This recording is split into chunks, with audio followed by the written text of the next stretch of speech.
All right, how's it going, guys? As I had stated earlier today, doing a podcast today, obviously. So we're a great group of guys. Thank you guys for showing up.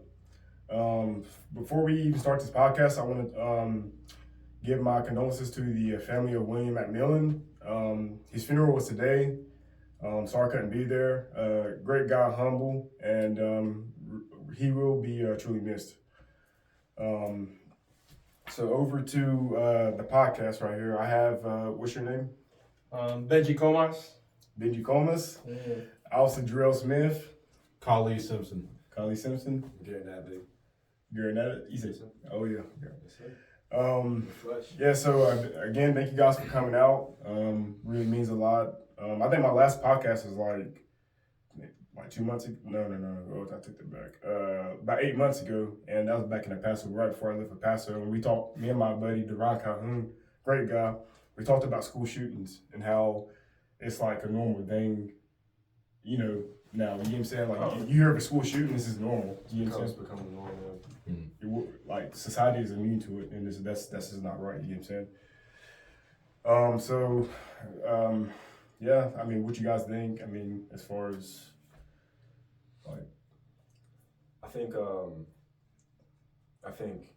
it was already a problem before it had the exposure in the media that it had, but I think it started becoming trendy at a certain point, to some degree. You know, I think the earlier school shootings like Sandy Hook, I think those kind of like how much they were covered.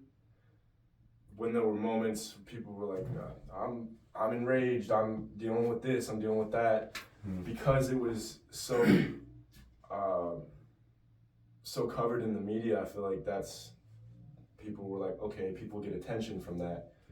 People's name get put out there because of that. So I feel like as regards to the people that are, whatever they got going on in their mental, they were like, okay, I can get that attention, I can get those headlines. You know, it doesn't just have to be end my life or whatever their reason may be for doing what they do. I just think that a part of it is media coverage. Not that that's a bad thing. It's just seeing it from the perspective of the shooter as to why they would do that and why it's becoming such a norm. You know. Oh, the media, dude. I definitely agree. Media definitely does have a they're promoting that shooter. You know what I'm saying? Like they're giving that guy the attention that he wanted. You know what I'm saying? And like, I hate to say it, but that probably inspires like other, people to go out there and I'm going to shoot for school. I might be famous. You know what I'm saying? I'm gonna be on the headlines. And that's, I'm gonna cut you off a little bit. No, you're good. I don't feel like I think it's totally wrong. No one should be like out there just blasting people for no reason. I think that's messed up. You got issues with someone, you talk to them like an adult, but kids won't do that. But I don't think some of these dudes are doing it for attention. I do think some of them are being bullied to the point where they feel like they have no option. Sometimes they will, like, you have scenarios where they only take out the bully, but there's cases when they shoot up the whole classroom. Like, I don't understand that. I guess maybe like, they stood there, they watched, they didn't help me. Maybe that's their mindset, but I 100% don't think it's just straight up for attention. oh yeah, I mean that's of course, man. I definitely agree. That's like a small portion of it. You know what I'm saying? Oh yeah, very small. So then we have to address, so then what is making it, what kind of environment is it like in the public schools now, or even private schools? You just, what kind of environment is it that is the result, so consistently? So you guys are essentially saying that people want to be heard, that individual wants to be heard, they feel like that they're in a position where they feel trapped, and the only way to get their face and get their point across is by committing an act at that level. It could be, yeah, but Because a lot of people, they'll go through things, not sure how to handle it, but I think there's a lot of Usually different a lot of things variables like to that. it. I think there's many different reasons as just based off what we already talked about. There's more than one reason. I just think there's obviously something missing from the pie because the numbers don't lie. I feel like administration should be cracking down on bullying, giving those harsh punishments of suspensions or expulsion. But from my understanding, a lot of schools don't want to do that because don't they get paid based off of every head count of students? So they lose funding when they get rid of a student. Yeah. So you see a lot of scenarios like I believe there was one where this young lady got raped in their high school bathroom, and the school brushed it off, didn't report the police or anything. Eventually, the school called the parents. Parents found out that the girl was assaulted. That's all they know. The school said it was harmless. His father went to go pick up the daughter. Daughter told him what happened, that a male student, well, I guess the student was transitioning, but he still had his male parts, raped her in the bathroom. School like swept it under the rug, made it no big deal. But then they got the police involved. They got a rape kit test, and it came out positive that she was assaulted in school grounds. And I guess this wasn't his first time committing that act. You know, he's done it a couple times. No, the school district still didn't get rid of him. He's barely becoming noticeable now because his father made waves at a school board meeting. So I do believe administration has a big part of not wanting to deal with consequences for bad behavior. That could be another issue.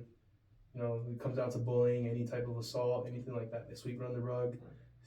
Maybe teachers feel like they don't get paid enough. It's just a job to them, or they just like, of course, you know, whatever, man. Just do my homework.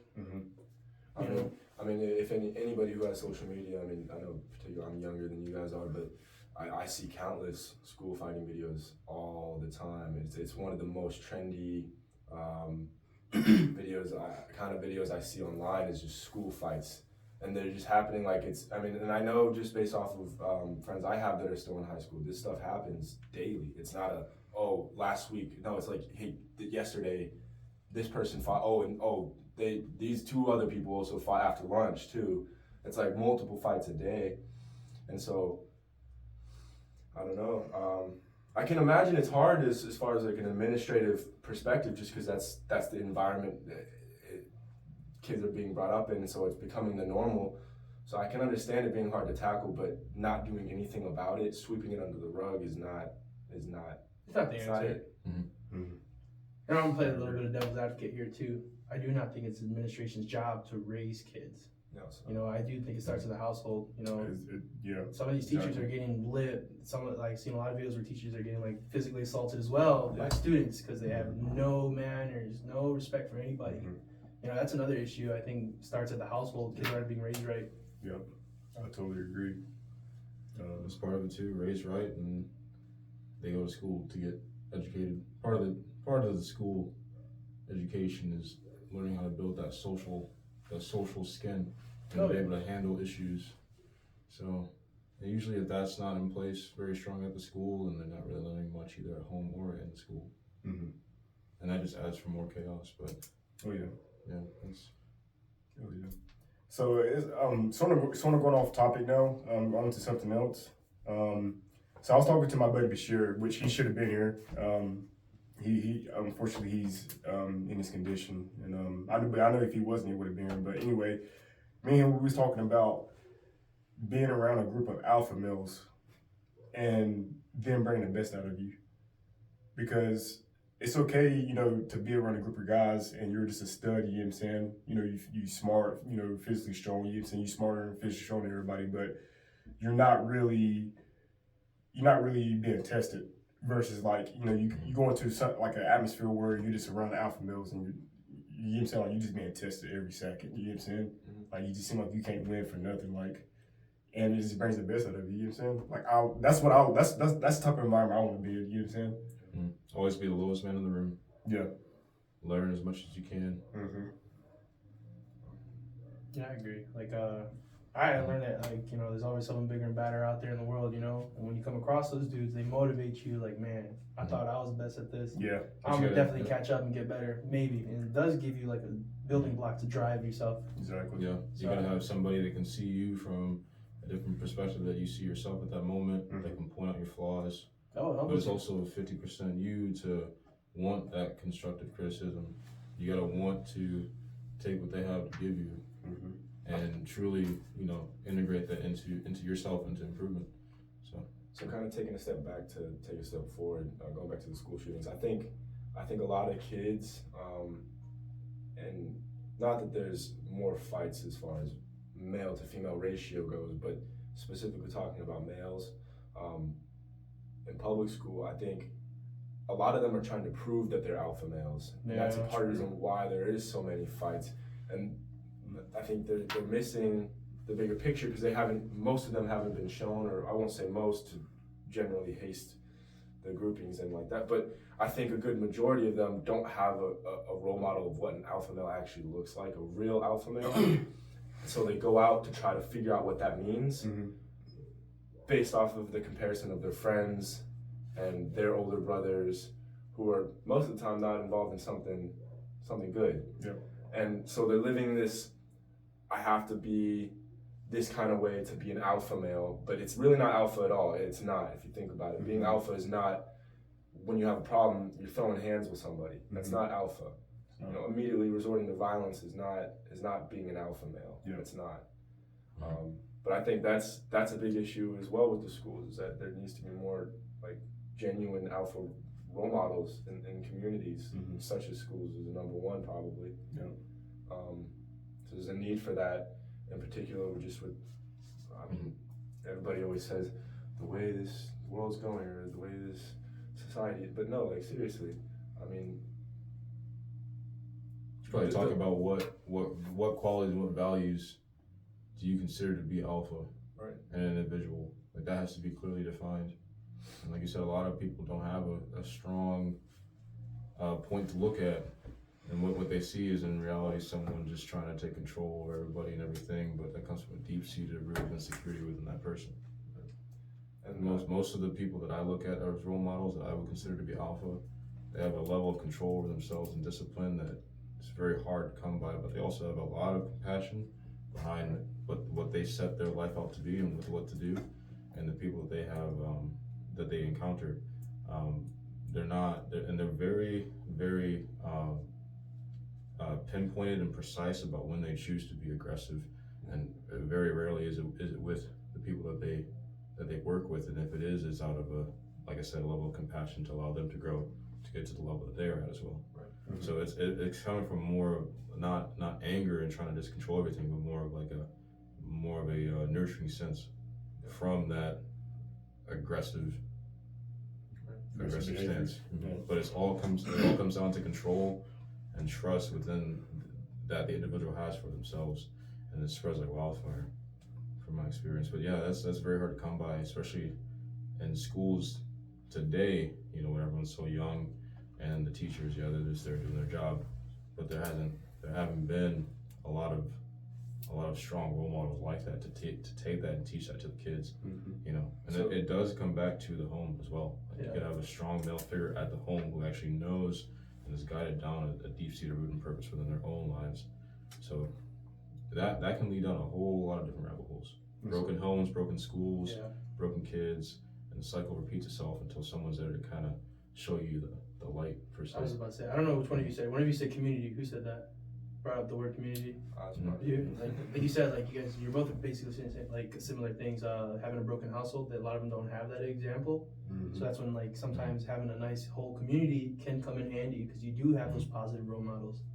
But the thing about community, from my perspective, growing up, I felt like I came from Chicago, Humboldt Park, predominantly Puerto Rican, and everybody was close. You know, everybody was always at the park, hanging out after baseball, sharing beers. You know, it was peaceful. As it become to grow older, those people started disappearing. You know, our neighbors, all that stuff. Everyone started becoming for themselves. And I don't even like really do a lot of community service, but I remember I used to do it at one point. I just stopped. You know, and you meet a lot of people, and some people like you do come across a lot of walks of life, and you learn from each other. And it's like those kind of interactions what can build the younger generations too. So I remember coming across a couple of dudes, like my dad worked hard. He worked hard for our family, but he really wasn't around to teach me some of those tough lessons.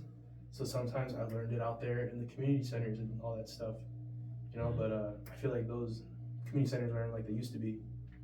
Like sometimes I used to work over by 63rd and King Drive in Chicago. It's a heavy crime area. Those community centers can be like recruitment spots for gangs. You know, and that's where the negative role models come in. You know. You gotta tag them all the week. Yeah, and like looking to do some good. And they pick up the wrong dudes young. So this is kind of a rabbit hole into another rabbit hole, but I think it's really relevant. And I was talking about it the other day with a buddy of mine. So how do you guys feel about punishments as far as physical ones growing up, as far as parent parent to kid. I used to get little smacks when I was That's an interesting younger. topic. Yeah, I know it's really like it's really touchy these days because a lot of people but don't. it shouldn't be though. But let's just think about it. I mean, I'll tell you one thing though. You use something wrong, you get smacked across the head. You're not gonna do that. I only thought it only came up to my frontal lobe because he said it's coming out of a place of compassion. So I sat there and thought about all the times I got my ass beat when I was a kid. Yeah. Sitting there thinking back, did that do good for me? And there was a couple of times, my mom may have gone overboard because my dad wasn't there. She had to play both roles, and I'm sure that was hard for her, and that's probably why. But those ass whoopings, they set me straight, and I didn't realize it at the time, but it was coming out of a place of compassion of like, hey, you're fucking up, and you're not understanding when I'm explaining this to you verbally. So we have to go a step further.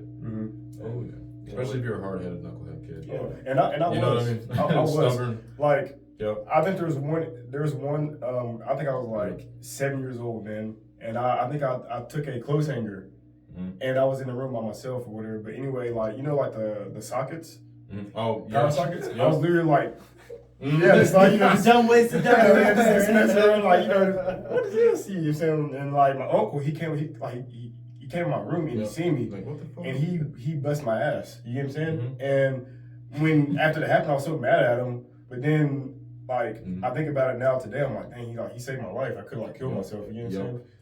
Like, and you learn never to do that again. Yeah. Sometimes you gotta learn things the hard way. Yeah. Or it doesn't have to be physical punishment. It could be like a nice verbal aggressiveness, and you'll learn real fast.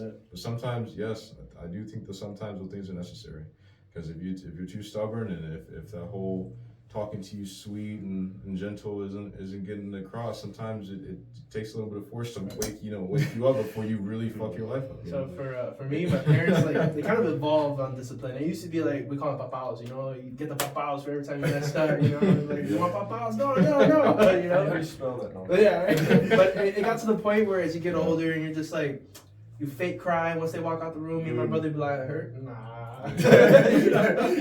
So I guess like my mom got tired of hitting us because I guess it wasn't working at one point. So she started making us run up and down the stairs for punishment for like 15-20 minutes. So I guess that straightened me out, But there's different ways to do corrective punishments. But yeah, so like it does affect how I raise my kid. I have a 3-year-old. I don't like to hit him. I just don't. I don't know why it breaks my heart. I don't want to see him cry. Yeah. Maybe I'm a little soft. Yeah. No, right. That's my baby. You bring up a really good point because thinking about it like that, my mom, she would spank me sometimes, but that was more when my behavioral issues weren't being fixed by other methods.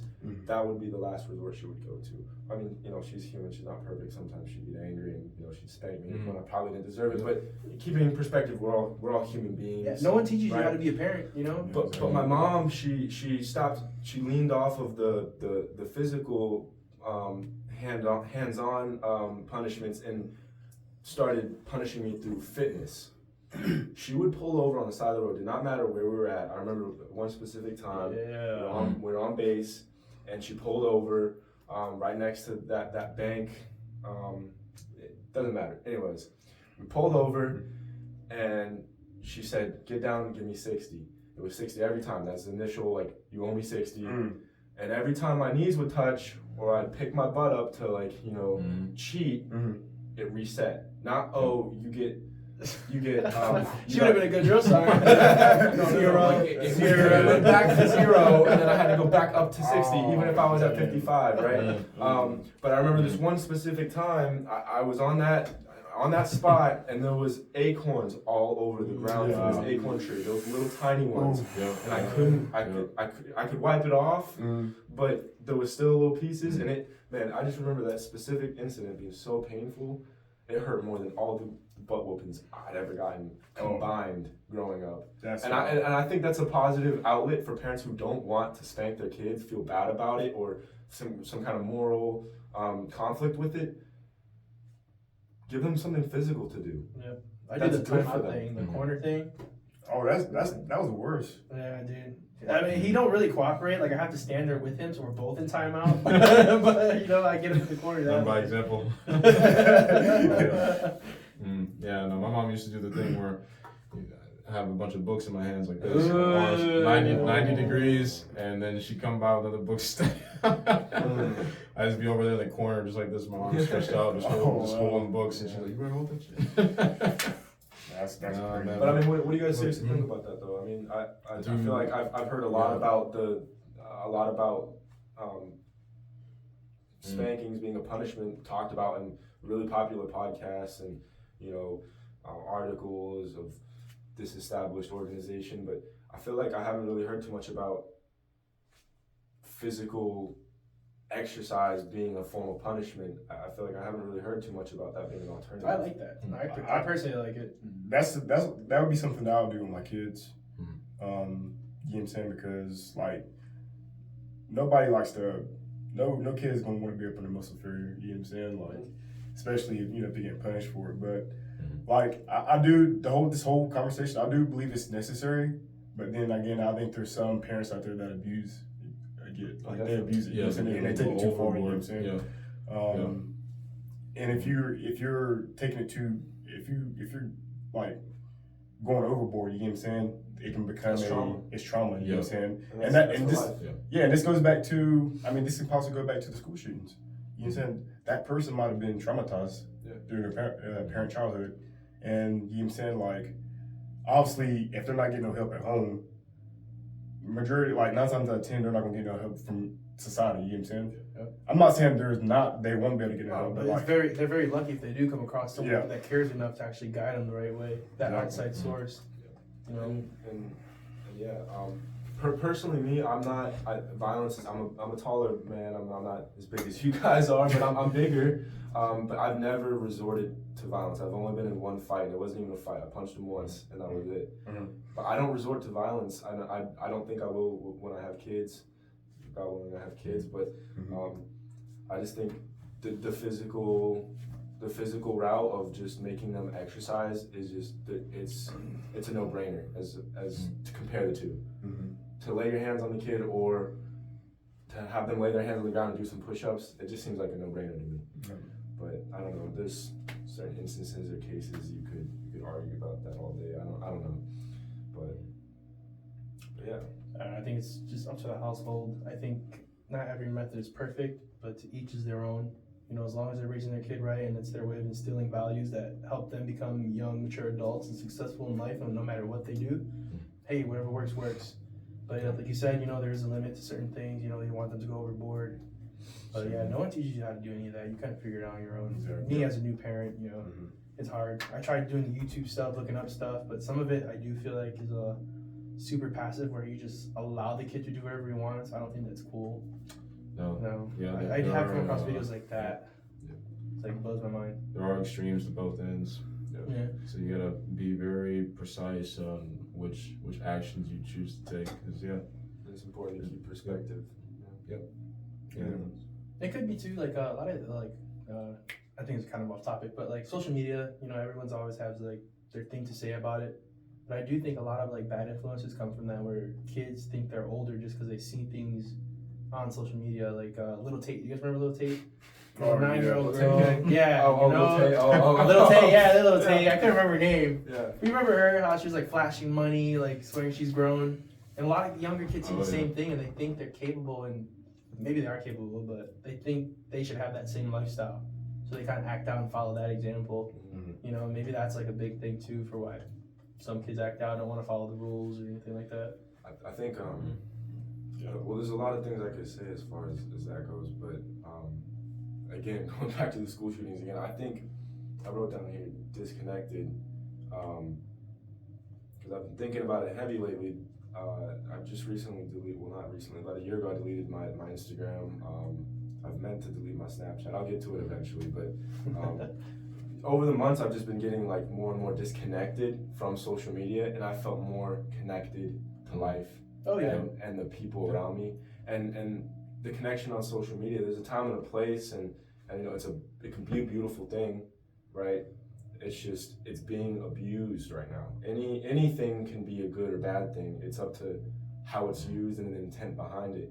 And I think the intentions are just Certainly, it's gotten out of control. It's gotten out of It's control, gotten out of and control, we're more it's, disconnected than we ever have been It's controlling. as an entire community, as we call Earth. We're more disconnected than ever. It's morphed into something different, but yeah, I am heavily on the side of deleting all social media. Like I did that. If you get a chance, do it. And but yeah, seriously. Chances to that. Unless you have people that you really need to keep in touch with, Or business. or a business or something like that. So if you must have it, make it work for you. I always tell people that make it work for you. Do not be controlled by it, because the moment you start to be controlled by it, it will run your life, and you will start comparing yourself to other people who you may or may not give a fuck about, And that's where and depression vice starts. versa. It's inevitable. And it's one more thing that is keeping you focused on what's not important. You understand? Yeah. Or like I said, keyword unless it is working for you. So you gotta really take a step back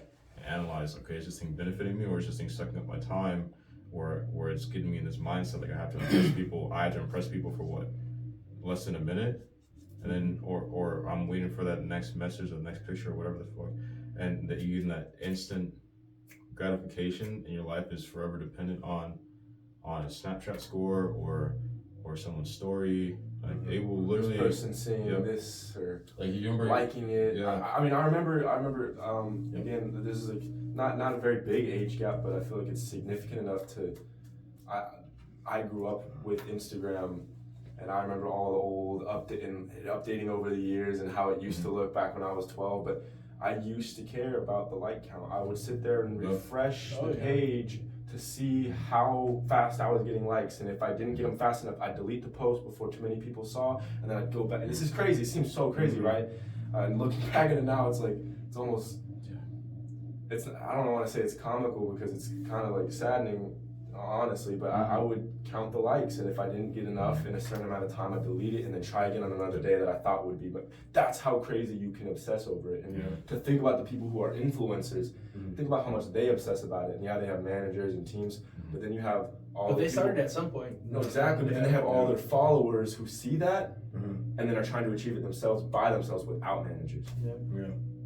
and Yeah, it's crazy. it's obsessive. No, And disconnected. I definitely used to be there when I was a lot younger, you know, but Oh yeah.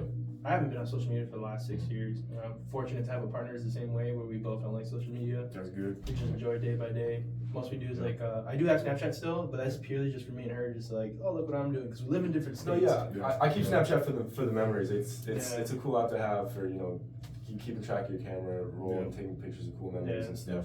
Family and friends, it's the only thing I really keep in touch with As now. long as that stuff does not control you. Yeah. Because I'm not sure if you guys ever realized this, but have you ever closed down one of those apps only to reopen it 2 seconds later? Yeah, I've done that before. Hell yeah, Funny. especially when I'm on You the know what I toilet. Yeah. You ever count how many times in a day you may have done that, or you ever pay attention to just how long or how often your mind is fixated on your phone or what's going on or something? It's like something you're waiting subconsciously for that next message or that whatever. So I say the sooner you can cut out of your life, the better, because that'll free up bandwidth within your mind to focus on things that will actually progress your life. Exactly. You know. And that, like, I only like use social media for like fitness and to like to influence people and to motivate people. But other than that, I do not do on social media. You know what I'm saying? I don't post my life on there. Here and there, like I got a girlfriend now. You know what I'm saying? And I've put her on there. Like I show people that I'm with her. Showing her off. Look at you. You know what I'm saying? Like, hey, she's beautiful. You know what I'm saying? And like, there's nothing wrong. Every now and then, you know what I'm saying? Like, hey, show people who you love or who you love. You know what I'm saying? But like you said, like. Your partners like that too. Sometimes, like, oh, he's showing me off. Yeah. Like, Oh yeah. But social media it can be really toxic and evil and really bad for your overall health. You know what I'm saying? Like you said, and the worst part is when you're comparing yourself to somebody. You know what I'm saying? Like when you see somebody who has a whole lot of money, or you know what I'm saying, they're doing a whole lot better than you, and like that's just, you know what I'm saying? Yep, and it could really affect the way you view your own progress, in a way where your chances are, I don't know the statistics, but I'm gonna say, let's just say 90% of the time you're looking at someone on social media, you're seeing the end result of Or fake result. or fake result. Yeah. But you are seeing a point you're not seeing the work it took someone. My point is, you're not seeing the work it took someone to get where they are. Right. You're seeing what they're doing at that destination that they tried to get to. So when you actually strive for something, right, and all you're used to is just seeing how this person made this and that person made that, it can be a lot harder for you to be focused on each one step, 1%, 25-meter target, and your progress that you need to make, because you're constantly thinking like, when am I going to get to the end? When am I going to get to the end? At least that was part of the effect that social media had on me, and the reason I needed to get deleted it, because it'll really zap energy away from being able to stay on top of yourself and be disciplined yourself, because you'd be so focused on the end goal, so focused on that end result, trying to get where everyone else had made it. I know where it started for me was I turned on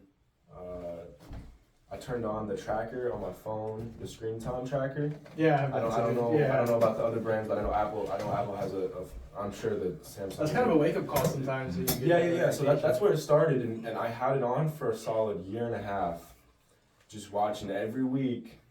Your weekly average last week, it's up 10% from last week, and then you can go through and look at the individual apps and see what you're spending most of your time on. And half of it was Netflix, because I'd go to sleep with Netflix on, but the other 6-7 hours of my screen time, which is already just ridiculous, just that alone, was social media. Mm-hmm. And after a year and a half, it took a long time, but better than never, right? But eventually I was just like, I sat there and thought, and I was like, if I go add up my average over the past year and a half of daily use of social media, mm-hmm. how much time of my life have I wasted mm-hmm. on something I have nothing to show for now? Exactly. Except for insecurities, just basically all negative things, really, besides maybe a couple of cool friendships, which, again, not all bad perspective, right? But mostly internally negative things I have to deal with now. Right.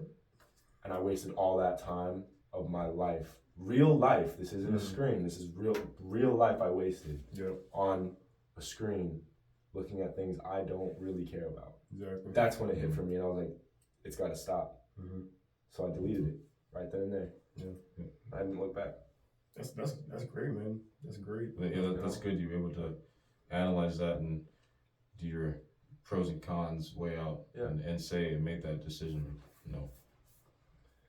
It's a lot of mental power. Sorry, cut you off, brother. But yeah, we were talking a little bit earlier too. Like I also like if you do that on your downtime, I don't think there's anything wrong with it. Right. Especially if you had a hard working day where you're busting your ass, reaching your goals, your short, long term, whatever you're doing. You want to sit there for a half hour or so, just scroll through. Totally cool, right? I think that's cool too. Like to each is their own. But I think that applies to anything. Like for me, I'm big on movies. I love TV. Like, dude, Hulu, Netflix, I'll sit there for hours, sometimes binge watch. Mm-hmm. It is a waste of time, but I feel like I earned it sometimes because I spent the last 12 hours busting my ass. Mm-hmm. So sometimes it's okay to have that little bit of leeway. Yeah, definitely. But yeah, man, that's good. Good on you, dude. Yeah. It took me a while to get to that point. A little late. So I think I started barely maturing as a young man, like around 23, 24. Dude, yeah, it's like even when I at first, the military. I joined the military at 21. Mm-hmm. Like I thought I was a You joined badass. 21? Yeah, I joined late, dude. Same here. So I thought I was a badass. Thought I knew everything, but it got to the point where I was like, man, I don't know shit. But yeah, dude, you learn real young. Welcome to the world. Time, yeah. I think I haven't if I look at a lot of just stories I see online of the kind of lives people have had at really early ages. I feel like I haven't gone through a lot, but I feel like I put in enough hours on social media to have been like double the time, like my actual life that I had actually spent. Mm-hmm. So I feel like even though it was only 6 years since I had social media until I deleted it, that I spent like half my life on it. That's what it felt like, Mm-hmm. When I went back and added all those hours up, I was like, that's just a year and a half. Mm-hmm. It's been 6 years. Wow. It's crazy. So that really hit for me because I was like, I'm an adult now. Yeah. This is and one of the scarier realizations of that is like, wow, you don't even know how much of that benefited your life or took away from it. I was just about to like say, what could have I had done by now if I just had stepped back sooner or hadn't stepped in at all or made it work for you. Right. Instead of it Or controlling. that, yeah. Because time is the essence. You know what I'm saying? There's also It's baseball. really precious. Mhm. Yeah, and yeah, I mean, like, you can't beat yourself up over that, but Yeah, dude. It's better late than never. You know what I'm saying? Yeah, exactly. At least you like you can like actually like look back at it and like, oh, you know, I'm proud of myself because like I stopped myself from, you know, getting way too, you know what I'm saying, like, Change. yeah, Definitely. yeah, man. Makes me curious though. I wonder how much screen time I spent back in the day. You know, I never really kept track. Never really thought about it till now. But You know, it's crazy. you know, yeah. So I caught myself a lot more motivated, a lot more driven to set my sights on goals that mattered the most to me, instead of cluttering my mind with other people's goals. And I think that's another thing that not having social media has allowed me to get better at, is just be more connected to myself instead of connected to all that's out there. So I always have myself to come back to and say, all right, what do I want to learn? What do I want to focus on today, instead of being cluttered with everyone else's achievements and whatever they're doing. Mm-hmm. You know, so and there's a lot more growth. I think that is one of the keys to growth, is when you can have time to come back to yourself, to go back to your own drawing boards, instead of going to the big wide web, but you come back to your web, and you figure out, okay, what am I actually motivated and then driven to do, and go from there. But I like how you mentioned that, because that was one of the topics I told you guys I was going to bring up to the end of this podcast, was motivation versus drive. Because I think society gets those two mixed up. Like they think it's the same thing, and it's really not. Because, you know, you can watch, for me, right? I can like, I mean, just in general, a person can go out there and watch a David Goggins motivational video, right? And then they're like at the computer screen, like looking at, oh, I'm ready to run 7 miles. You know what I'm saying? And then, they put their running shoes on. You know what I'm saying? Yep. Go outside, run like a half a mile, and then like just want to just quit. You know what I'm saying? Especially when it starts raining or whatever. You know what I'm saying? It's just like they're done. Their motivation just went to shit. But if you have drive, if something's driven you to want to complete that 7 miles, you want to complete that 7 miles. You know what I'm saying? I think of it almost like a fire. Like the motivation is that spark, and even though you have the spark, you might have a few flames. It's gonna die out if you don't give it fuel. And that fuel comes from a source, and that source is your why. And you're gonna have that every single day that you set your sights on wherever it is you're trying to go. You're gonna keep putting more fuel into the fire, and you're gonna be motivated, hopefully, right? But eventually you're gonna have this steady stream, this steady source of energy that you can keep feeding to that fire, to keep it burning, keep it alive, to keep you on the track that you want to go to, and build that discipline to try to get where you're trying to go. I think, and that is somewhat of a difference. There are other differences too, but the main majority of it is like exactly what you said. Because I can watch a video, let's say it's something I don't even really care about, like I don't know, painting. I can watch a video of some great painter, and for a brief moment, go, oh, you know, like, oh, yeah. You know, I just be like, I want to paint, like, and then I start painting, but I don't have like I'm like, there is no really why. There's no why behind it. So am I going to continue that tomorrow? Probably not. I have no real purpose for that. You know, and there is the drive. So I was motivated for a little bit, a brief instance, or maybe last for 2 days, but there wasn't enough fuel behind that, you know, to make that a habit, to make that a course of action I'm going to take for an extended period of my life. You know, that's going to make a major impact. I like how you said it, flame. Yeah, that's what I look at. Keep that flame burning, and then the drive is the fuel that keeps it going. That sums it up. Like that's pretty much what it is. You know what I'm saying? I mean, like everybody. I mean, don't get me wrong. Like everybody's gonna be in a situation where they're gonna be motivated. You know what I'm saying? Like something's gonna happen. Somebody's gonna say something to them. About, oh yeah, you can't do it, or like, you know, like look at them a certain way, or, you know, pick them or something like that. You know, and they're like, oh shit, like this guy said I can do it. I'm freaking motivated. But then you gotta, like, drive is pretty much something that's the backbone of why you're trying to succeed at something. You know what I'm saying? It has to be like a real drive, because like Yeah. the moment someone's hit with a challenge, Mm-hmm. some people just quit instantly. Exactly. And that drive is gone because Instantly. they never faced adversity before. Exactly. You know, and like I do believe whatever's driving you has to be for real significant. It can't be something shallow like I want to have a 6-pack just because I want the girls. Oh no, like, that's false drive. that's right there. definitely not gonna work. Yeah, you know, it's gotta be for something you want, somewhere you like an envision that no one else has but you. I think that's like right there. So something my buddy and I have talked about multiple times over the course of a couple of years is that, I don't know, there might be like an actual term for it, or whoever brought it to light or made it popular, there might be an actual term for it, but we call it the 3-second rule. When you want to do something, or when you're telling yourself you're gonna do something, you give yourself 3 seconds to complain or gripe or try to convince yourself not to do it, and then you just do it. Oh, yeah. After 3 seconds, you give yourself 3 seconds to try to make up some kind of excuse as to why you can't, don't want to, or aren't gonna do it, and then you just go and do it. You don't no more thinking. The thought process, the whatever lobe of your brain is controlling you. You shut that off, and it's no longer your ego. It's you deciding consciously to just, I'm gonna go do this now. Yeah. And not think about it anymore. Just, okay, I'm gonna run in the morning, right? My buddy can talk about, I'm gonna run in the morning. So I wake up, I don't want to do this. It's cold, it's raining a little bit, I have work in 2 hours or an hour and a half, it's 4 in the morning. Oh, talking themselves out of it. Right, yeah. So as soon as he starts doing that, he said, I give myself 3 seconds when I wake up. And I'm like, maybe it looks like more like 5 or 10 seconds, but then he gets up, and he's still like, after those 3 seconds, you're still gonna try to convince yourself not to do it. That's not what that rule's for. But it's, you give 3 seconds to sit there static and not do anything, and then you just start moving. Put your shoes on, tie the first lace. Okay, you got one shoe on now. What, you're just gonna not go running and have one shoe on, one tennis shoe on? No, you're gonna put the other tennis shoe on, then you're gonna walk to the door, and you're still gonna say to yourself, I don't want to do this right now. I'd rather get an extra hour of sleep in. But now you're already out the door.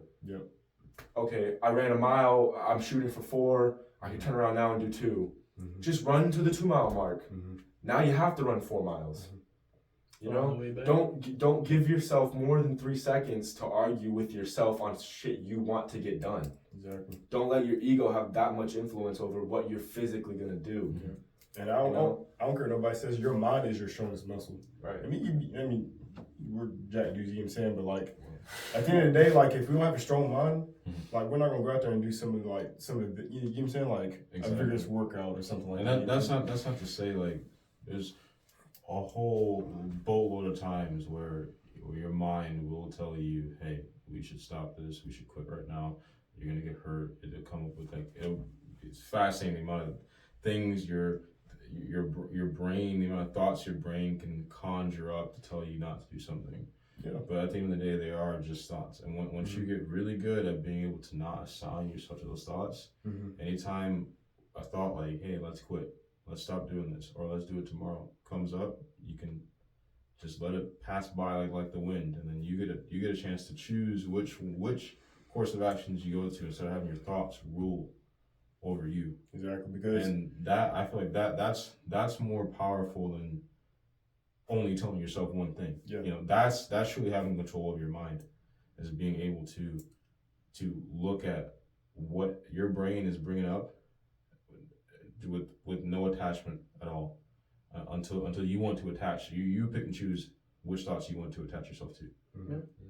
You know, I think we share those ideas too. Yeah, and some of the toughest dudes you ever meet, they of course they want to quit. It's a natural thing for your brain to want to quit in times of stress.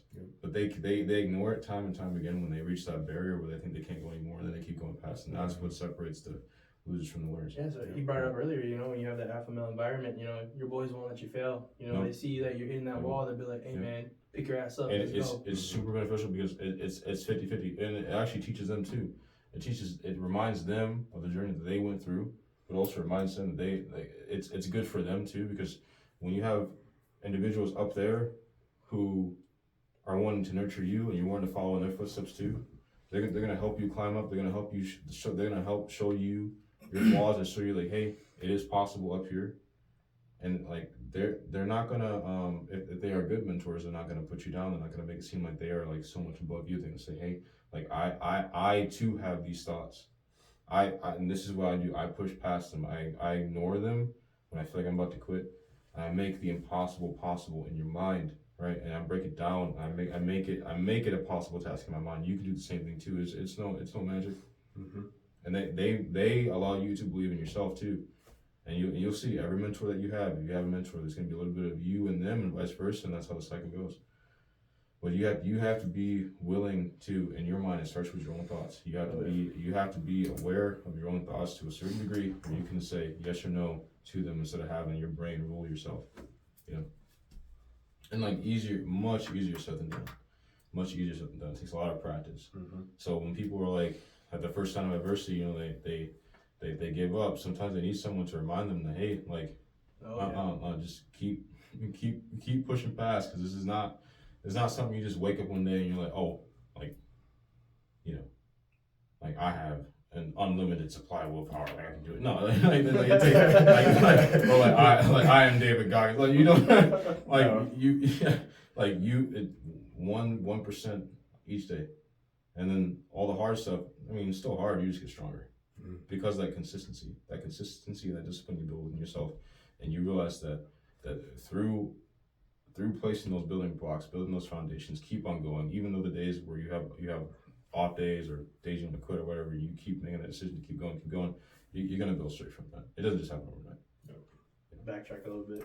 When Garrett brought up the 3-second rule, my mind went completely left field, you know. 3-second rule, I'm gonna pick it up and eat it. But hey, man, like you just changed my mindset on what the 3-second rule is. You know, pretty funny. Yeah, thanks. Well, I'm pretty sure it's the 5-second rule, but yeah. So is it 5-second rule? Yeah. So that's why I don't. You know what? When he said 3 seconds, I'm like, oh, hold on, wait a minute. I'll have to talk to my buddy. I'll have to tell him we're gonna have to change the name of it when we're talking about it. It's gonna have to be the 5-second rule. So we'll get two more 3 seconds here. That guy's two more seconds. Okay, 5 seconds. Have you guys ever heard of the saying? I might be saying it a little bit backwards, but weak men create hard times. Hard times create strong men. Strong men create hard times. I was watching podcasts, and I didn't know who it was because I was actually just cleaning up and just like, you know how YouTube you watch one video and it's like a totally different subject and a different person is like what's going on, but like up on like gene therapy. Yeah. Some hours later. I'm watching a music video and then all of a sudden it's talking about like something going on in North Korea. But anyway, like the guy was talking about like what you just said, and like I was listening to this guy, you know what I'm saying, and like he's just talking about like victims mentality and all that stuff. You know what I'm saying? It's just like I sometimes wonder because I'm a thinker. I like to overthink. I don't think there's a day I don't overthink, even if I try to pretend like I'm not. But I think about it all the time. I sit here and think about the issues like school shootings and stuff, and beyond that, the whole scope. And I sit there and think to myself, is it even? This is really pessimistic. I'm also naturally pessimistic. Working on it, but I sit here and I wonder, is it even worth putting that much energy into simply just because of what our cycle is consistently looked like in humanity over history? Like, we have really hard times, and those create really strong men, and those strong men do really great things, and it's the majority of the population. There's strong men. It's not just, oh, these strong men who were in the army or who fought. No, it's like strong men, like a strong society, right? And then that made it easier, so then they weren't as strong the next cycle through, and then next cycle through, you know, shake all hard again because men were weak, and then they have to be strong again. So I sit here and I wonder to myself, does stuff have to get worse always? Like, are we just stuck in this cycle of we have to wait for it to get that messed up again till we can start getting better as a society, you know? And that's why I have hope. Like, it shouldn't have to be like that. Like, we're at a point now where we are so connected. We're disconnected, but we have such a open form of communication that we have a chance that other generations haven't had a chance to address this issue. You know, you get what I'm saying? Yeah. Wording it a little bit funky, but I don't think we should have to wait until it gets hard again, or until it gets that fucked up again to become strong again. you know, as a society. I think we should start addressing it so that it doesn't have to. I mean, maybe it does. I don't know. What do you guys think about it? I guess I'm that's a strong. There's a lot of That's a lot. That's a real strong statement right there. There's a lot of ways I could talk about this. Yeah. And it's just something to think about. So I don't know. It's kind of not really saying it factually. I'm just kind of something I ponder about. So let me get some clarification. Are you saying like, oh, how can we eliminate hard times? No. Hard times are good. Well, I mean, hard times will happen. There's no end. There's absolutely hard times are absolutely necessary. So for not only from a nature standpoint right. of you know what's it called? I forgot the analogy. It's like how do you create a diamond? A bunch of pressure, right? Like, you need hard times for things to grow. Yeah, because like if you have too much comfort, then so I guess you have no reason to progress. To unpackage my question, it wasn't really a question. It was more just a general, or not general statement, but a statement, a broad statement. But I guess that was my question. We need hard times. Does that mean we also need weak men in order to like? You get what I'm saying? Like it's a cycle and it's repeated. And especially if you look back, bring it back all the way to ancient Rome. Like Rome's a really good example of weak men, strong men. Fun times, weak men, strong men, hard times. You know, so I guess my question is that necessary to have weak men in order to have strong men? Like is that a repeated cycle that? I don't know, man. I know that's a really deep. I may not be for this kind of podcast. It's more like a Joe Rogan. That's like asking the question like do you need night in order to experience day? Like do you need left in order to experience right? Maybe you need the weak man to look at them and be like, I don't want to be like that. So just develop your character. So the system creates its own. Yeah. Yeah, but maybe we're just I don't know. Maybe our society's flooded with a bunch of weak men. You know, it's a rare thing. I don't know.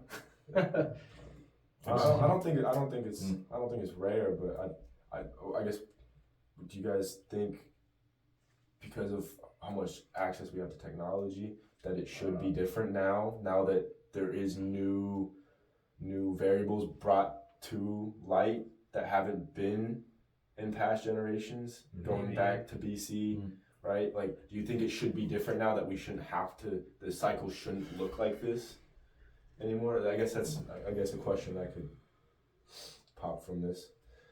It's a very yeah. I get what you're saying, but for me I kind of process it differently. Like like the whole week and strong, whatever. Like you guys know, like when you first got in the army, I joined the army in 2015. You know, like the quality of soldier from then till now is extremely different. Different. Dudes Jesus Christ. complain all the time doing simple tasks. They have unable to complete simple tasks sometimes, and it just baffles me. It's just like, dude, what's going on? So I'm thinking about it in the workforce kind of way. So I'm going back to you, and then I'm gonna come back to you. Okay. So for you, hard times is necessary because it builds resiliency in a man. You get what I'm saying? Oh yeah, character. If you never, as a man, I mean, even a woman, just a person in general, if you never like had a hard time in your life and then you stumble across something, you know what I'm saying? You probably won't fail at it, or you know, it's probably gonna fuck you up and break you down. You know what I'm saying? Crumble. Yeah, you're gonna crumble. But then at least you know, hey, I've dealt with this hard time. At least when you approach it again, there's not gonna be a barrier or wall right there. You know how to step over that wall. You know what I'm saying, and go forward. You know what I'm saying? So, and that just goes back to resiliency. You know what I'm saying? So what you're saying with the whole the soldiers. But it doesn't like have to be soldiers in general. Workforce as a whole, you know. Yeah, like, workforce. Most of my experience is in the military. I do have like civilian side experience, you know. But yeah, man. So what you said, I think the biggest thing with society today is like why. You know what I'm saying? Especially with soldiers, like today it's like why. You know what I'm saying? Versus like the soldiers just like it was just always told like, hey, you was told, you know, to do something and it's routed. You know what I'm saying? But it's like you said, like the mentality of people are different than they were, you know, back then. You know what I'm saying? And I think social media has a whole lot to do with that mentality, that mentality in today's world and society, in this new generation. You know what I'm saying? Well, because through technology, it's easier. It's way easier and way faster to put that idea of comfort, ultimate comfort, in someone's mind, because you're being shown the ideal. Unless you go, you know, unless you go and you seek out crazy, I don't know, that's crazy stuff on the internet, you know, like crazy challenges or whatever. But for the most part, what I've seen throughout social media has been like, oh, like this person's having the time of their lives, or this ideal or that ideal, and it puts you in this frame of mind, like, oh, seek this comfort too. Yeah. And we all been there, man. That's how dangerous it can be. Exactly. Social media can program you to think certain ways. Yep. Exactly. That's why, like, it will really have an effect on your mental state in terms of progressing in the direction you want to go, especially if you're talking about getting stronger mentally. It'll weigh you down if all you're focusing on is comfort. How are you supposed to go out there and dig through the snow if you just worry about getting inside for hot chocolate, you know? For me, I remember when I got caught in that little rabbit hole. I don't know how. I guess maybe just the way I am. But at one point, I found the. Yeah. Hey, sorry guys. So I just had somebody show up. One of the other boys, he's late, and we want to add him to the podcast. Add him to the party. All right. Add him to the party. Should pause it real quick. Yeah, you can scoot. You didn't know this. Oh yeah. All right. That's not water. That's probably water. I probably don't smell water. Like water. Who's asking me for water? All right. So, all right. We got my boy. I got room. Everybody good? Yeah. So we just added Richard Leon to the podcast, and yeah, man, we just been talking about all kinds of interesting topics and stuff like that. Time of good stuff. Oh yeah, Oh yeah. oh yeah. Talking about resiliency, mental strength, role models. Well, role models. That's a We good started one. off with school Motivation, drive. We did a lot of different things. Who do you guys have for role models? Me? Shit, man. Batman. Batman? No, that's That dude's badass. Growing up, I've been big on like comics and like anime and like, cartoons. I love that kind of stuff. So being like a superhero was always something I thought was cool. Like to me, superhero's a cop, firefighter. Those dudes out there like doing everything they can for the community. That's a superhero to me. So not cartoons, but actual Yeah, people. yeah. No, But that's where it started. That's what it started. Yeah, that's what I'm saying. But you see it as cops, firefighters, those kind of first responders. Yeah, it doesn't even have to be that. I mean, just like a teacher being a fucking excellent role model for that one student that needed help guiding them. That to me, that's a hero too. You know, Yeah. save that person's life. Yeah. Okay. You Smith? Like I'll probably say like David Goggins. I mean, and I know it's a typical like hero for a lot of people, but like you know.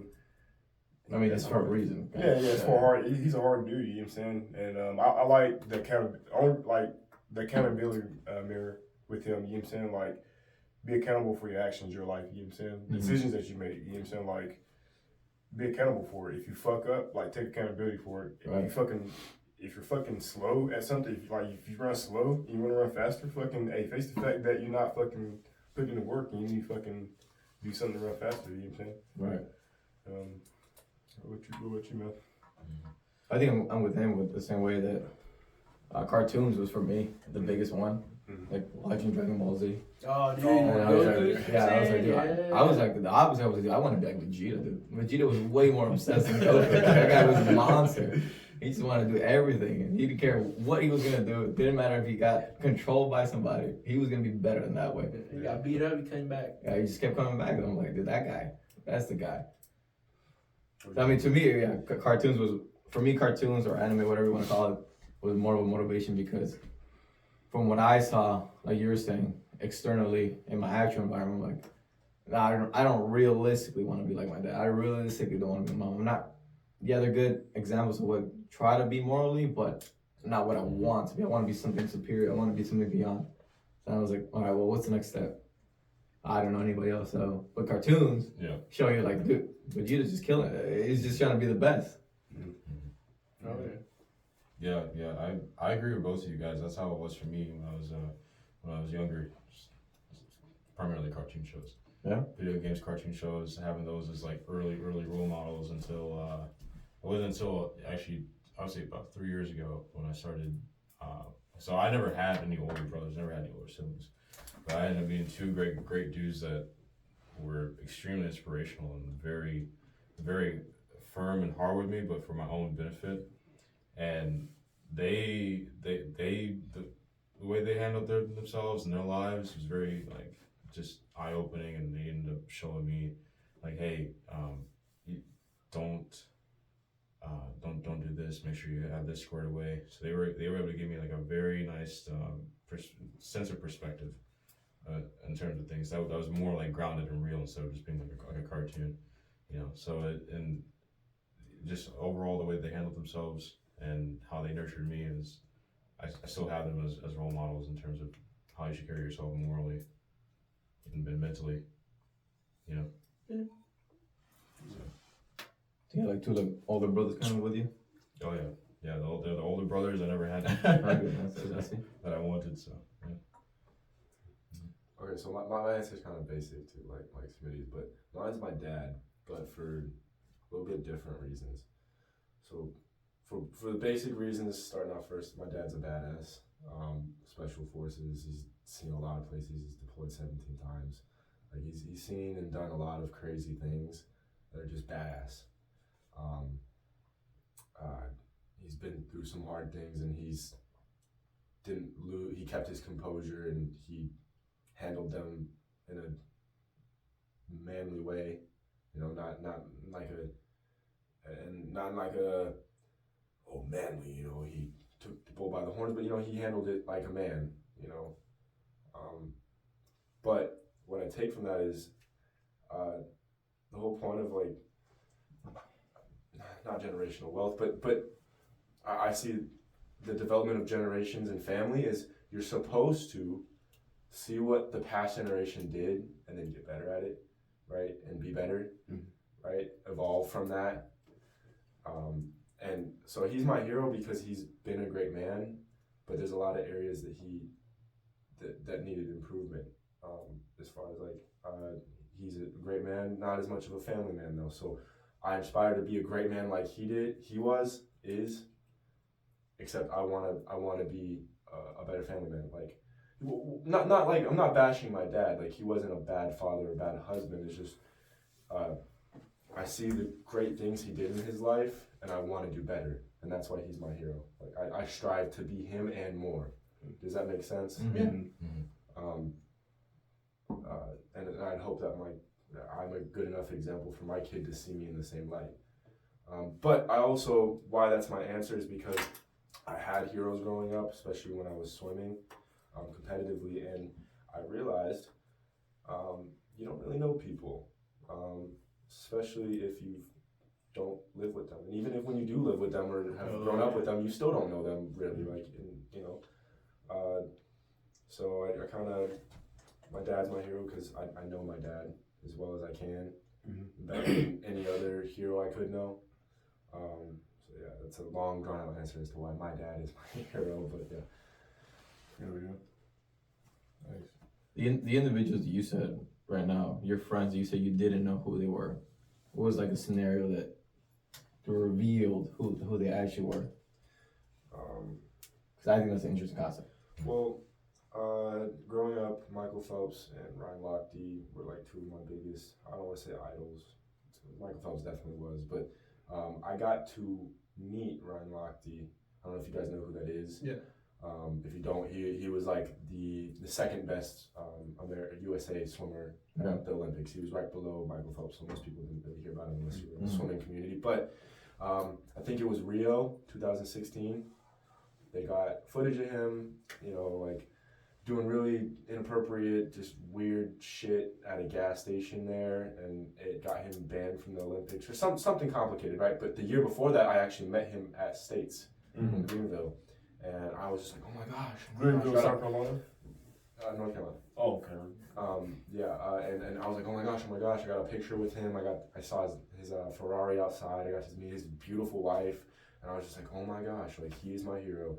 And then that happened, and and then more stuff came to light, and it wasn't not bashing him again. He's a human being, but yeah, it just made me realize it's not always what you would think. So the people that might be a lot of people's heroes, it's probably it's not a complete facade, but a lot of it's a facade. You know, a lot of it is just because they haven't seen the other side of what. I mean, you're only looking at the successful part of. Yeah, he's a good swimmer. Exactly, and that's it. And that's why, again, going back to why my dad's my hero. I've seen the fuck ups. I've seen where hasn't done the best, but I've also seen where he's done the best, and he's done some badass shit. Yeah. Right. Does that make sense? I'm just going back to it because you're saying, because I was going with it because you said friends. Right. But those are your idols, not your no, guys you're looking up to. Oh, if I said friends, that's my bad. Okay. That's a clarification. My friends right are my here. heroes, though. They're probably just as messed up. I thought you meant like you think you know somebody for a while, not knowing them, and then they actually show their true colors. Right. And you're like, okay, they're not what I thought. Right. But I thought you meant it's more of like somebody you've been around for a while, and then I don't know where like a certain situation happens and the real colors come out, as opposed to like you said, you're looking up to this guy, you see him as a great swimmer, but then you finally get to know him and you're like, yeah, he's pretty cool. And then another side, like you said, the gas station, and you're like, oh, okay, you know, he's got these other flaws because he is human, right? Yeah. He's got other things going on. Yeah. I used to say this. I don't know. This is probably the best thing to bring up on the podcast, but I used to tell my sister all the time. She was having a really hard time finding like just not even a good guy, just a decent guy. And so I started telling her this phrase. I was like, listen, you don't know people until you know them, in the sense of you're not going to know somebody until they fuck up and then they give you a chance to see who they really are in a situation that's fucked. Like, yeah, absolutely. That's a good, like it's not saying like, hey, wait till somebody messes up to then judge them based off of that situation, but like take into account what you already know about them. And if it's all good, wait until something hard comes up or something gets screwy, and then see how they handle it, and then see if you want to still be around that person based off how they handle that situation. Right.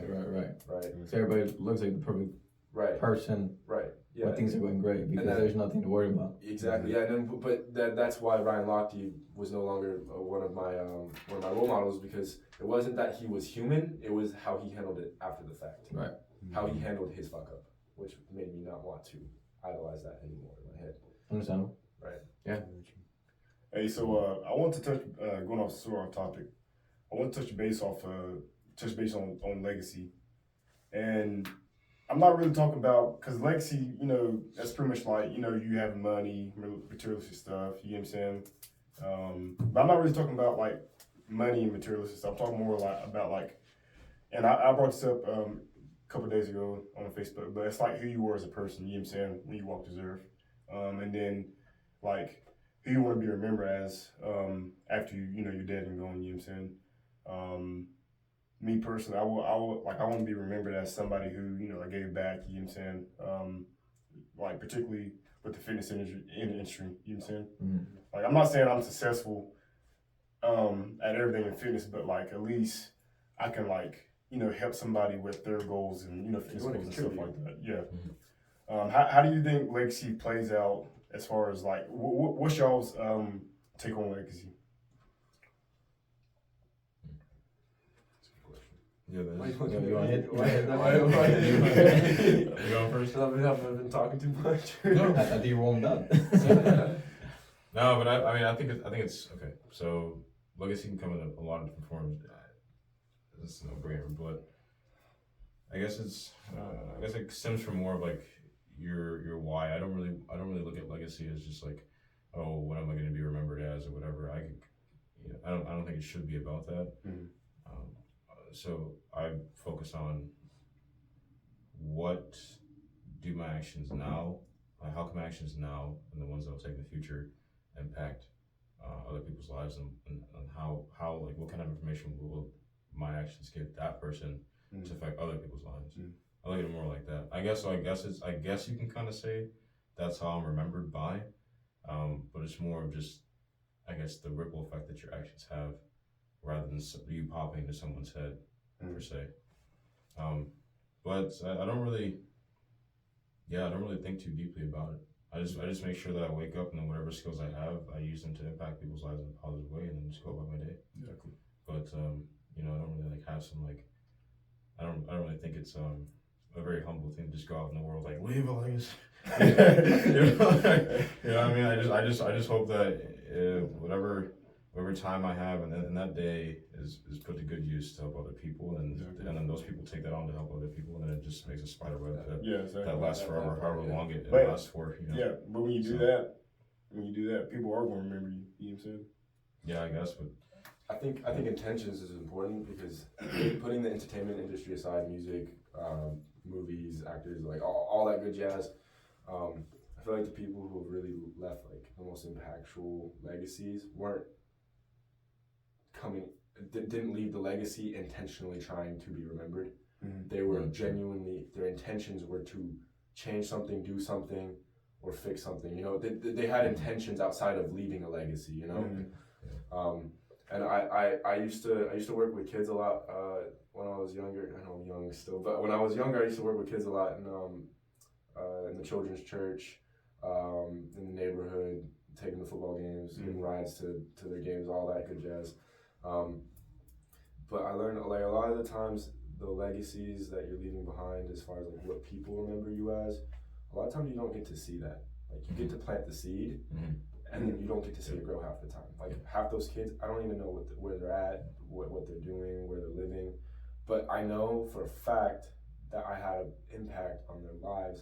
Mm-hmm. I don't know in what way that's going to play out, but I know a good handful of them are going to remember. Exactly. But that didn't come from a place of, oh, I want these kids to look at me as a role model and not their parents. Right. Like it came from a place of, I love kids, mm-hmm. and I want to give kids the opportunity to have a role model that I didn't have as a kid. Mm-hmm. You know, like that's where it came from. That my intentions were pure. You know, so I think the best legacies come from pure intentions. Mm-hmm. I mean, kind of sounds like a no doubt. Instead of like waking up and hoping, oh, hopefully through my actions now, maybe one day someone will build a statue of me. but everybody does want that. Like it seems like a no duh, but everybody does want that kind of like, make a statue of me legacy, you know? Yeah. And like deep in the back of their mind, even if they don't want to admit it, I feel like nobody wants to be forgotten, you know? Like I think that's maybe not everybody, but I think a good majority of us don't want to be forgotten. But why do we not want to be forgotten? What is it we want to be remembered for? Mm-hmm. And like, what are the intentions behind that? Is it just to be remembered, or is it deeper than that? Yeah. You know? When I hear legacy, I kind of go like a different way. I just think of my son only, you know, mm-hmm. and like what kind of person he's gonna be raised to be. You know, like I'm gonna raise him to be. Is he gonna be like a bum? Is he gonna be successful? Is he gonna be driven?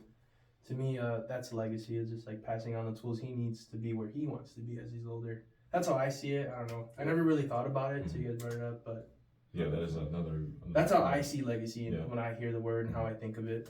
So who knows? Mm-hmm. You know, maybe I just raised him. Awesome ass kid becomes a doctor, cures cancer, you know? Shit. That's my personal goal as far as legacy goes, is my kid. Hopefully my kid, yeah. I hope. I like that you mentioned that, because I had a conversation with one of my other friends about his childhood, because he had a rough childhood. Like parents, mom and dad were on drugs, didn't have much growing up, and he's in the military, obviously, you know, he's successful. But like, I think the question is right here, like the way your parents, how they lived their life, you know, during your childhood, does that define who you are going to be as an adult? Because I hear so many different things like, her mom was a, you know, drug addict. She's went and been a drug addict. That's not necessarily true. You know what I'm saying? Right. I think on average, if you saw it, because like I go in that little statistic of like, well, technically he shouldn't have been here, right? Mm. But I think on average, most people, your upbringing does play a huge role on you. If you had a shitty childhood, more likely than not, you're probably not going to be a good person. Usually, just because you get put into the lifestyle of, you didn't get taught not proper, but different types of lifestyles that are conducive to certain other avenues that lead you to It certain became a ways. social norm for you. You think Yeah, it's you okay think to it's beat the normal. women. It's okay if you do drugs. You think know, it's like, okay to me yell at you all the time or fight you Yeah. or bully you because certain whatever you things. saw growing Yeah, up. yeah. Of course, like I said, exceptions I don't think make the rules. Like that's why I don't put myself in that. But yeah, I think for the majority, from what I saw from seeing as a growing up and my friends, similar situation. Like you guys didn't, you and I did not grow up the same. Well, we didn't. We grew up the same, but we didn't interpret it and took what we learned from our situations the same. I look at it like this because my mom had a really rough childhood, and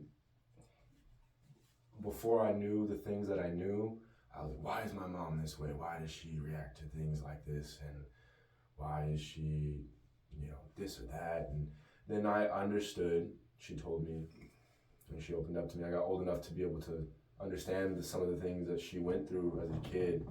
And I was like, wow, I'm so surprised she's not worse than what she had to deal with. And then, I meditated on it over a couple of years, just thinking about that question, like, are we stuck to what we were predisposed to as a kid? And is that but I think we're all given cards. Some of us have face cards, some of us have aces, some of us have ones and twos, but we get to decide how we play those cards. And I could be wrong in generalizing this, and I'm not making it fact, but I think it's something to think about. I feel like no matter what kind of upbringing you have and what kind of norms you had growing up, I feel like there's always at least a moment, maybe not a bunch of moments or like a big opportunity, but I feel like there's moments in your life that you have to think about what you're doing and really meditate on, is it right or wrong? Like okay, I'm hitting my woman. There's got to be a moment where you're like, okay, this is not. There's got to be at least like a glimpse in judgment of like, hey, this is fucked. It's not right. It's not right. They're like, and so I feel like even if it may not be like fair, but I feel like you're still playing your cards, regardless of what cards you were given. You still ultimately decide how you play them, and if you try to place the blame on anything else but how you play your cards, it's just you're just placing blame on. You're just playing victim. You're playing victim card. Is what you're doing. The victim, and that's coming from somebody who has parents who have had rough childhood. Like they have every excuse to treated us like crap, and they didn't. It wasn't the perfect childhood, but they did so much better than what their parents did, and they had every reason to not. But they chose to play their cards the way they did. Yeah. You know what I mean? And I think that goes back to the victim's mentality, you know what I'm saying? And then moving on to another subject, because I overheard you guys talking about it earlier, money. This is my opinion, money is not evil, it's just what is being done with money. Money we need money. There's no question about that. We need money to survive, you know what I'm saying? Money is a stress relief, you know what I'm saying? Because honestly, you know what I'm saying? Yeah, if you have too little of it, it causes problems in a relationship, a lot of arguing. Some marriages actually do divorce and end up in failure because of money problems. Right. That's a big thing. So I would play the devil. I like how you played it earlier, so I'm gonna play it now. It's my turn. Devil's advocate. I would say it's the number one stressor, and it's the number one reliever at the same time. It's like you got too much money, then you got their wives. Some wives killing their husbands to collect the check. Right. You got too little money. Well, now, you buy a 6-pack instead of diapers.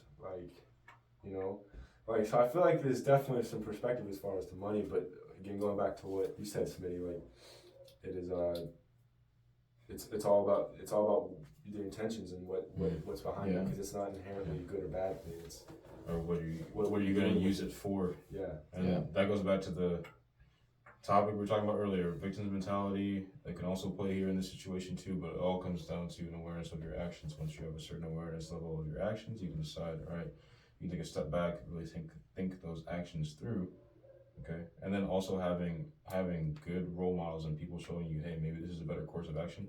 Taking that into consideration will help lead you to, okay, not repeating the mistakes of your parents, right? Or lead you to choosing a better course of action as to where to put your money or how to get more money, as opposed to doing something that's going to lead you down a path of destruction. But it really comes down to having that certain level of awareness, because if you don't have that certain level of awareness, like I said, you'll probably be led elsewhere, or you will be stuck in a cycle that you may not be able to see, which will cause you to just acquire money and blow it off on things that will drive you and or your family and dependents down like into hell essentially. So yeah, I think it comes down to a lot of those things. And I mean, money, you can hang yourself with money if you are stuck in these cycles mentally. A lot of it comes from, like I said, like within, like from your mind. You can have all the money in the world and you can literally drive yourself into like the greatest pits of hell based on being in a cycle you were never aware of from the beginning. You were talking about it earlier off the podcast, but you were saying, well, I think I had mentioned it, but then you extended on to what I'd said, but focus on what you want out of life and forget about the money. Oh, yeah. Do what you're driving, chase that end goal by the day-to-day goals, and the money will come. Don't make the money your main goal, your end goal, and then take the day-to-day goals to chase the money. Because it's just gonna, even if you are successful in making that money day-to-day goal, you're just gonna always be obsessed about the money. And by the end of the end goal, and you have all the money in the world, you're still gonna be dissatisfied. You know, so chase the goal, work hard, and the money will come. It's deeper than that. It's about having a grounded, concrete, stable purpose. You know, and I like to base it around the three principles of figuring yourself out, right? Understanding my strengths and weaknesses, and then understanding the skills that I want to acquire to develop myself into the individual that I want to be. And then once you have those set in stone, and you have a clear direction of where you want to go, and if that's true to your heart, then it sounds crazy, but I promise you the money will be there for you to continue doing that. Because hopefully, chances are, once you define those pillars I gave you, hopefully, and from what I've seen, it does lead to this, you end up making a huge impact in other people's lives as well, as you start to develop into the person that you want to be too. So I'm from what I've seen and what I believe is that money's going to be there for you to make those impacts in yourself and other people. And then in there, that is when you will start to see like, oh, I have as much money as I need to do the job that I need to be doing to develop into the person I'm supposed to be. And rather than having your sights set solely on money, which will lead you into taking actions to get fast money. And everyone knows where that leads. Or worse, dude. Or it's nowhere good. I promise you, it's nowhere good. It's having fantasies about running a car. Or it could be good in that moment, but it could be good in that moment, but it's so volatile that it's like a box of chocolates and you don't know what you're gonna get. So if you want something more stable, more dependable, or something that is actually gonna be true to yourself, that's gonna I mean, it may be hard, yeah, but it may be fulfilling and it'll bring you peace at the end of the day. If you want something like that, then you have to focus on things that are more I call them more real, because money is a very fleeting thing, but something stable are the things that you define yourself, like having a why. You know, like money is not a concrete why, and situations will show you that.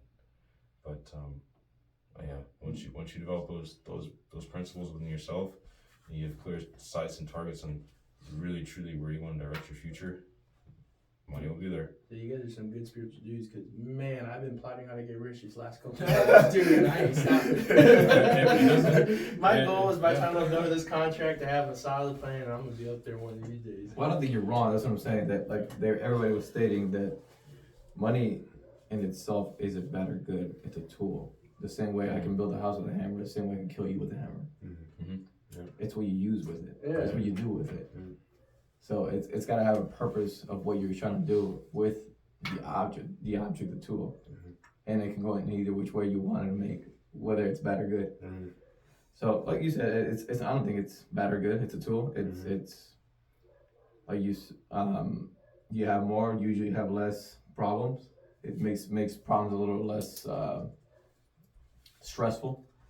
Saying like, oh, I gotta pay off the car. I can pay the car all right now. Like, man, As opposed to like, dude, I'm real stressed. It's either do I pay the house or do I pay the car? All right, you're stressing.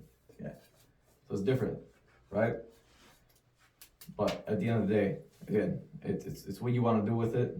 Like he said, it's grounding on, well, what are you gonna do with the money, right? Like I think you're a family man from what I'm figuring out right now. That you wanna build, you wanna provide, you wanna give them the best they can, and that's what you're gonna do with that tool. Yeah. And when right? I live on the beach, so as opposed to like figurative saying like, all I wanted, I just want to go to the beach. I want to go hang with the girls. I want to drink at the beach and all this good, get the cars and stuff like that. And necessarily neither one is wrong, but it's what you want to do with it. Yeah, Exactly. each is their own. I always say that. Right. Is that I mean, there was a lot said, but like, is that generally what you were talking about with that question? With money. I mean, yeah. I mean, Just general. because you know how people say, "Oh, money's evil" and stuff like that. You know what I'm saying? You know, like the typical saying about money. Yeah. Money is the root of all evil. Yeah, and no, it's More money, more problems. Yeah. Kind of More shit. money, more problems. Yeah. More money, no problem. like I said, it's what you do. A lot of problems you got no money. I don't know where to come with that. I don't know what rich guy came up with that Biggie was saying. not on that one. So, okay, this is another really off-topic thing, but so something I'm personally experiencing right now that I'm struggling with is I have always been active. I've always played sports, and then I graduated high school, no more sports, and then it was just, okay, what am I going to do now? Because sports really, I was never in the gym, like, I was in the gym here and there, but it was just pretty much sports, right? So after that, we goofed off after high school for a couple of years. I feel like what a lot of people do if they don't go to college, or, I don't know, they just don't have goals. But, I started going to the gym, but I started going because my boys were going. Originally, it didn't start off with I'm gonna get right, but then it became I'm gonna get right really quickly after that. Now I'm in a stage in a season where they're all in the Army. They're either in basic, getting ready to go to basic, or they just got out of basic. And I'm the only one that's not. Not to say that, I can't work out by myself, but I kind of realized, and I'm okay with it because it's just factual, and I need to admit it. I need to not try to pretend like that's not my truth, but I need a community of men, brothers, in order to keep myself on the path I need to be on. And it's been a weird it's been weird coming into this season with a new dynamic of I've been consistent for a year now. The variables are changing, so what am I going to do? Am I done now, or am I going to give up? Am I going to just concede defeat? Obviously I'm not, but it's something to think about, just having a community, Right. Finding, if you're trying to get right in your life, in particular, just talking about the gym right now, like if you're trying to get right physically, find a group of people. It's really not as hard as you would think. There's probably somebody in the gym who's looked at you, you've looked at them, you think you have beef just because you've made weird eye contact or whatever, but then you, after a year of being in the gym, you come up, you shake hands, and they're like, hey man, that was...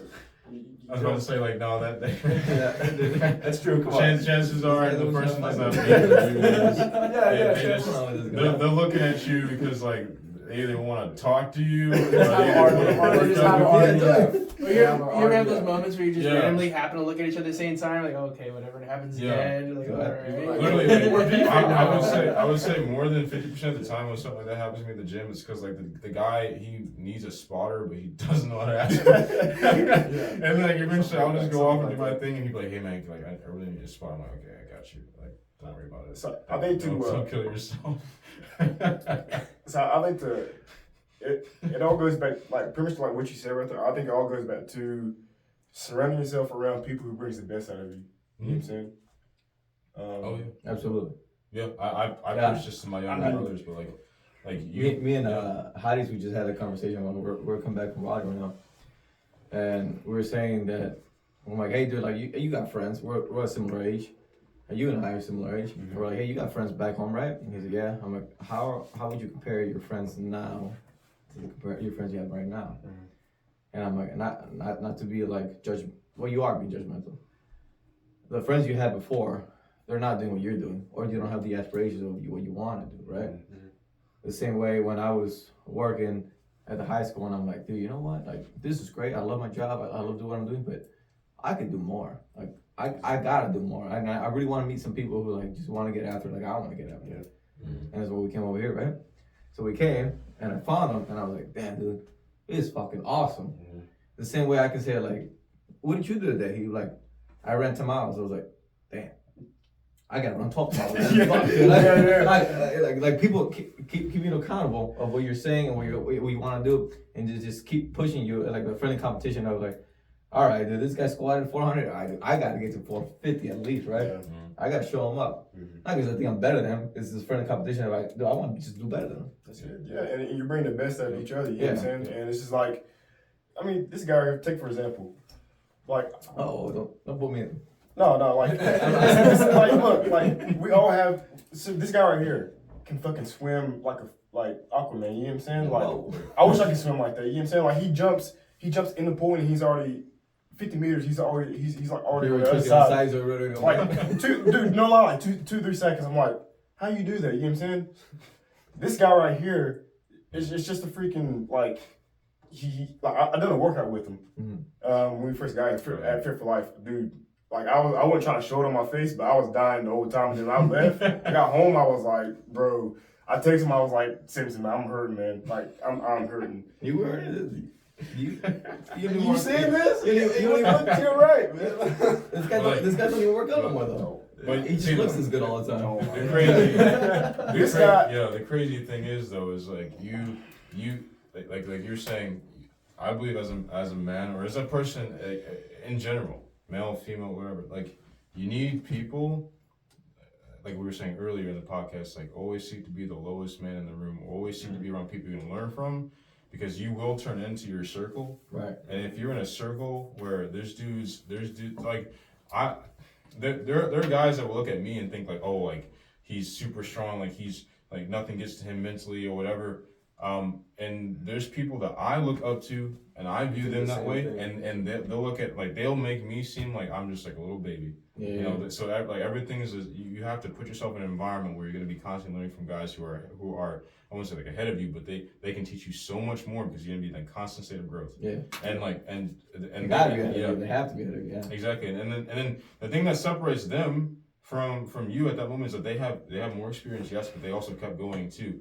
And then you also see that hey, like even they have days where they're off or they feel like quitting, but they show you like, hey, we can overcome these. You can do the same thing too. Show up on me. Exactly, and then they show you how to build those pillars, those strong, stable pillars within your character. And you must have that as an individual, male, female, whatever. You must have that. If you seek to grow, you must have people that are ahead of you in those regards to show you, one, to keep your shit humble. You know, because you don't want people just looking up to you like you know everything. Because in reality, you don't. You think you're hot shit even though you're not. Exactly. There's always someone. There's always people that are better. You just have to find them, and you have to learn from them. And I mean, you know, like the last thing you want to do is just pretend like you're fucking God amongst these. Like, no, there's always someone better than you.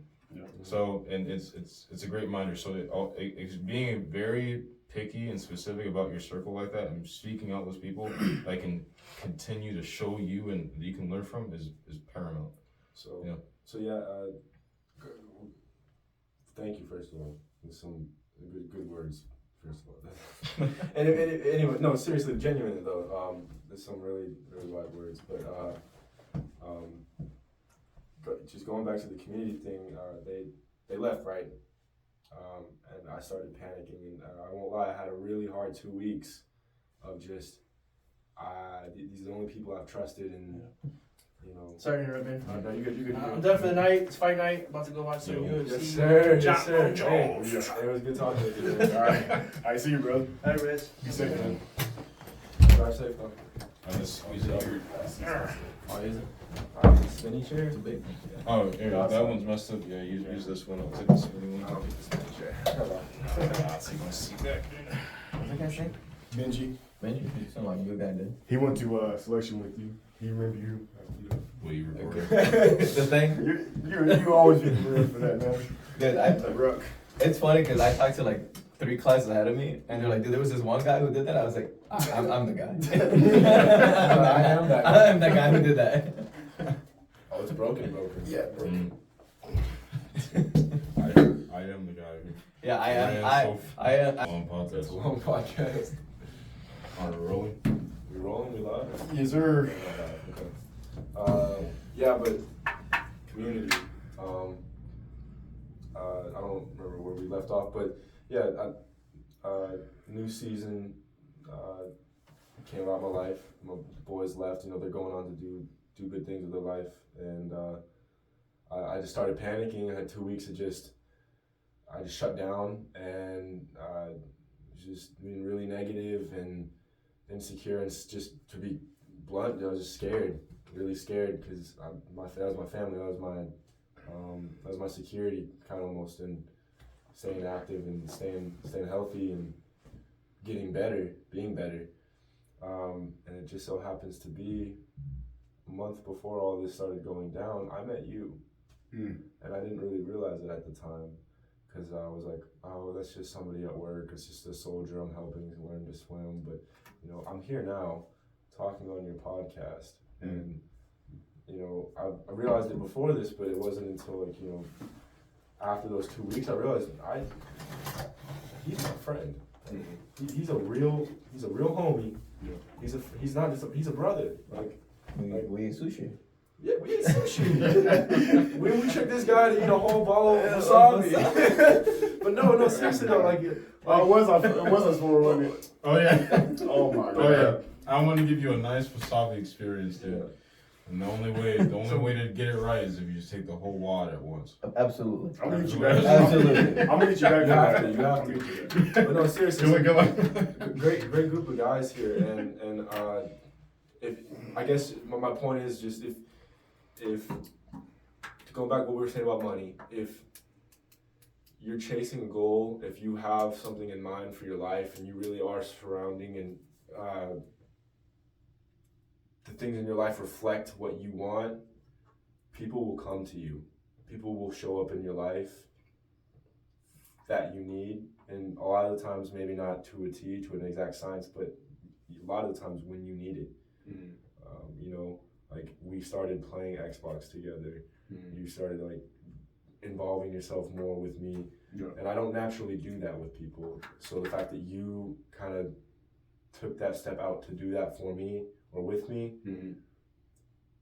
made me comply with it. You know, and then I guess I've just realized like it's seasonal. I lost some people, not lost, but like they're going on to the next step in their life, and I may not get them back in that same way, or I may not get them back at all. Maybe they're like, hey, we live here now, blah blah blah blah blah, A B C D. But No, I agree with what you're saying. But yeah, it's Yeah, just no, I'm thankful for that. There's plenty of people out there There are. that are brothers. You just have to be patient. Yeah. And even when shit gets hard and you get scared, to keep chasing after what you want, and the people will come, the money will come, the right woman will come. Yeah. It'll all work out, like that Lil Wayne song, you know. Let it all work out. I know what you're saying for sure. But yeah, that's No, all. but I agree with what you're saying, because I think just in general, a lot of people lack one of 3 things, which is you have a community, your boys, right? Mhm. Typically. Either boys, church, whatever it be for you, that's your community. A partner, are you in a relationship? Significant A other. significant other. Mhm. Do you have that? A lot of people right now are single, right? A lot of people aren't religious, which is fine. Mhm. But do you have boys or do you have girls? Do you have a friend group Mhm. that can support you? Like you said, you had one, but then it was gone. Mhm. But then again, it goes back to the bottom one of, do you have a purpose? What's your purpose? Yeah. Right? Because you can kind of lose the other two. If you have your purpose, the other two will typically come afterwards. Exactly. If you have one of them, you're great. You're probably gonna be happy. Like my grandma, like huge family, but her whole thing was like church. That was her community. That's what she believed in. That's like what got her up in the morning, keep living, right? Mhm. For me, like when I was a kid, not having my parents there, I was like, dude, my boys, I loved my boys. I died from. I had that, and then I had a partner, and then I had a purpose. I'm like, dude, I feel like I'm cloud nine. Dude, I can do anything. Nothing gonna stop me. Yeah. But a lot of people don't, and I thought that was a norm. And talking to more and more people, you realize it's not. And like you said right now, you lost your boys, you lost your community, and you're trying to figure it out. You have a purpose. I think you figured it out. You're gonna start putting your steps towards that way. Mhm. So they're gonna come back. Mhm. Your partner's gonna get there at some point, like you said. Yeah. Your girl's gonna come, right? But you're on the path. At least you have one as opposed to none. Because if you had none, you're just a lost person like everybody else in this world. Mhm. And it's crazy you mentioned that because right before I joined the army, man, I didn't have none of those, man. That's what I'm saying. And I was like, like- you feel like shit, right? Dude, like, it's a horrible feeling. It is a horrible feeling. Like, no Really purpose, no sense of direction, purpose. Absolutely lost. I'm not saying I didn't have friends. It was just like, at that time, it was like, you know, Mm-hmm. you were in a place and it's just like, couldn't really reach out like you wanted and it's bad circumstances Yeah. and stuff like that, I feel like a plastic bag pretty much. drifting through the wind. Like that one Katy All right. song. I thought one of you guys I'm not gonna say it, no matter how bad I want. No, I had to. But no, what I was shout out about absolutely purpose. I think out of those three things, purpose is the number one thing that needs to be completely stable. Because you can have the worst of days, Mhm. right? But as long as you have that purpose, that why to come back to at the end of the day when you're sitting there, the day's almost over, Right. or at the end of the week and the week's almost over.